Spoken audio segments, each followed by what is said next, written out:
ఎన్టీఆర్ జిల్లా విజయవాడలో కాపు రిజర్వేషన్లు సంక్షేమం రాజకీయ ప్రాధాన్యతపై కాపు సంఘాల ప్రతినిధులు కీలక సమావేశం నిర్వహించారు. విజయవాడ ఐవీ ప్యాలెస్లో కాపు నాడు రాష్ట్ర కాపు జేఏసీ సంయుక్త ఆధ్వర్యంలో జరిగిన సమావేశానికి గాళ్ల సుబ్రహ్మణ్యం, చందు, జనార్దన్, అజ్జా రామకృష్ణతో పాటు రాష్ట్ర వ్యాప్తంగా సుమారు 500 మంది కాపు ప్రతినిధులు హాజరయ్యారు.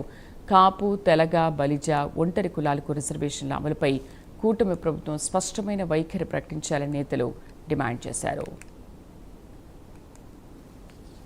LP पटेल, संरक्षक अखिल भारतीय कुर्म क्षत्रिय समाज भारत, ऑल इंडिया कुर्म क्षत्रिय समाज इंडिया। आज के यहाँ पर स्टेट लेवल के कार्यक्रम में जहाँ पर 25 जिलों से पूरे हमारे स्टेट प्रतिनिधि आए थे और अभी चल रहा कार्यक्रम, और उन सबको पहले मैं बधाई देना चाहता हूँ, यहाँ के ऑर्गेनाइजेशन को, यहाँ के ऑर्गेनाइजर को, और साथ साथ में कुछ ऐसी एक्टिविटीज़ हैं जो कि हमको आवश्यकता है, जिसके बारे में हमें जोर देने की ज़रूरत है। पहली बात यह है कि एक शक्तिशाली संगठन हो जो ग्रामीण लेवल पर तक जाए, और दूसरी बात ये कि हमारा एक विभिन्न विकास की योजनाएं हों जो समाज के विकास के लिए उसको क्रियान्वित करें। ముఖ్యమంత్రి గారికి మేము అత్యంత వినయపూర్వకంగా తెలియజేసుకునే అంశం ఏంటంటే, అయ్యా, ఇంచుమించుగా 3 దశాబ్దాల కాలం నుంచి ఆంధ్రప్రదేశ్లో కాపు రిజర్వేషన్ల సమస్య మీద మరి పాలక పక్షాల వారు నిత్యం కాపుల్ని మోసం చేస్తూనే ఉన్నారు, దగా చేస్తూనే ఉన్నారు. ఉమ్మడి రాష్ట్ర హైకోర్టు, గౌరవ హైకోర్టు సంబంధించినటువంటి జీవో నెంబర్ 30ని మరి పాలకులు ఇంప్లిమెంట్ చేయలేదు. ఆ జీవో నెంబర్ 30ని మొట్టమొదటిసారిగా తుంగలోకి తొక్కేసింది మీ ప్రభుత్వ కాలంలోనే 95లో.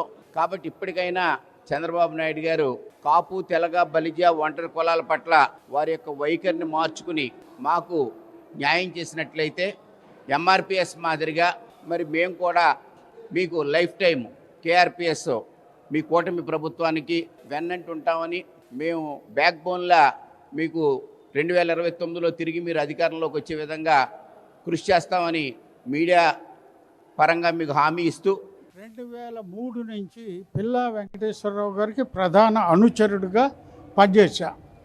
అలాగే అప్పటి నుంచి స్కాలర్షిప్లు కానీ ఇంకోటి కానీ అన్నీ కలిసి ఆయన సారథ్యంలో నడుపుకుంటూ వచ్చాం. ఇకపోతే రిజర్వేషన్ల వరకు వస్తే, రిజర్వేషన్లు కక్ష కట్టినట్టుగా చంద్రబాబు నాయుడు గారు కాపుల మీద కక్ష కట్టాడు. నేను రుజువు చేస్తా. 88, 89 నుంచి మొదలుపెట్టి ఈ రోడ్డుకి ఆయన ఒట్టేసుకున్నాడు. కాపులకి ఏదైనా మేలు జరిగితే నేను పోతాను అని.